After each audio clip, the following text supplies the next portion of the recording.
Dear Professor, I am a simple bear. I require my huge intakes of food during the winter to get fat enough to survive hibernation. But I can't do that if you constantly wake me up to do these assignments.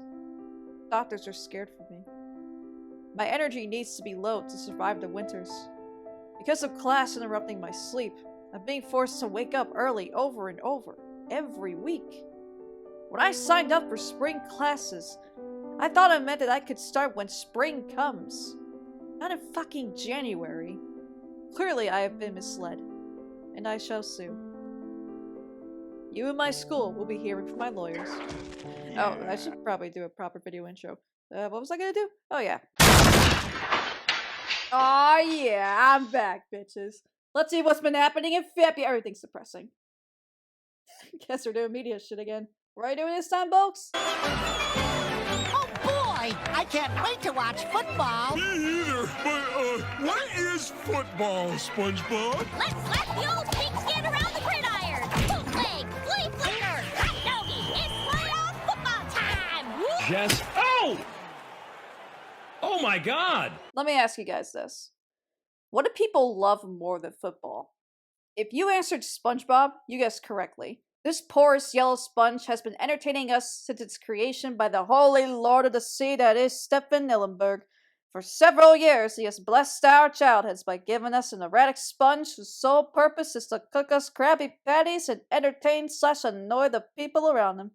It was all so great. And then Hillenburg died. The world stopped turning. And fans around the world mourn. I mean, who wouldn't? When you watch a show like SpongeBob religiously as a kid, it pretty much impacts the way you grow up. So someone thought of a genius idea, which was actually very genius. Yeah, okay. So, you know that one scene in SpongeBob where they sing Sweet Victory at the Bubble Bowl? Yeah. Yeah! Let's recreate that!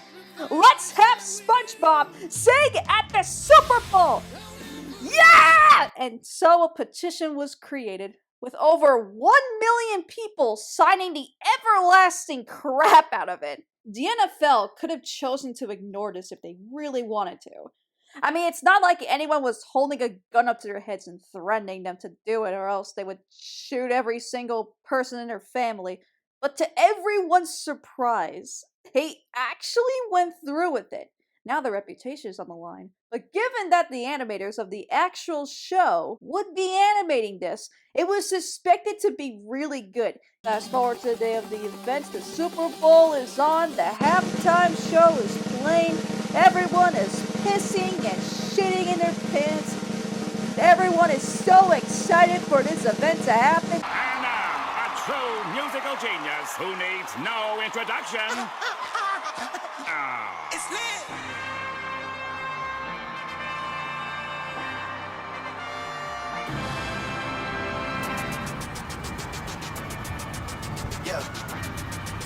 Yeah, gone on you with the pick and roll. Younger flame, he in single mode.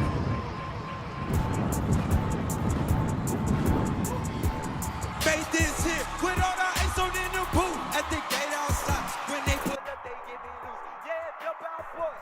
Nike boys. That's it? What a rip! Yep. Naturally, every SpongeBob fan on the face of the planet was pissed.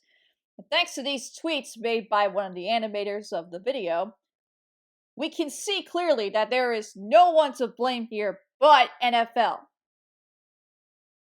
How everyone at the heads of the event had just one job, and all they had to do was honor a dead animator by recreating a scene for the show. But instead, they went actually fuck you and cheaped out. Even the dude who originally sang Sweet Victory was upset that no one called him to play the damn song. I think the NFL clearly misunderstood that this isn't some money gimmick, but everyone really wanted them to honor Hillenburg.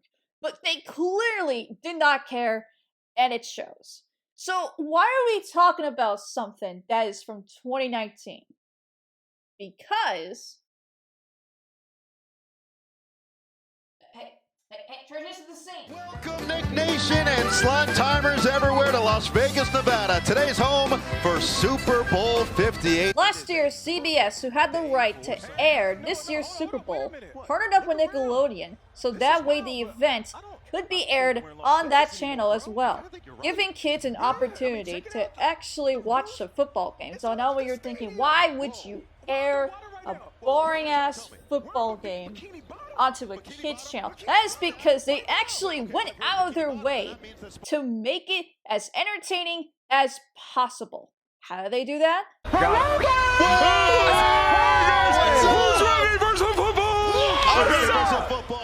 Okay, I know what you're thinking. The AR here is weird. You're probably wondering why they even did this in the first place. Let me tell you something. They didn't have to do this at all, but they did. What happened 5 years ago at the Super Bowl was... It was just a ripoff. And I think Nickelodeon saw that, and they wanted to show the fans that they were just as pissed off as well.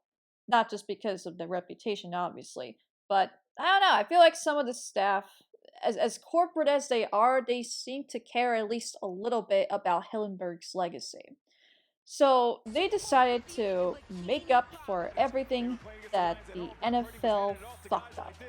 And I think that that's really sweet. But they did something even better.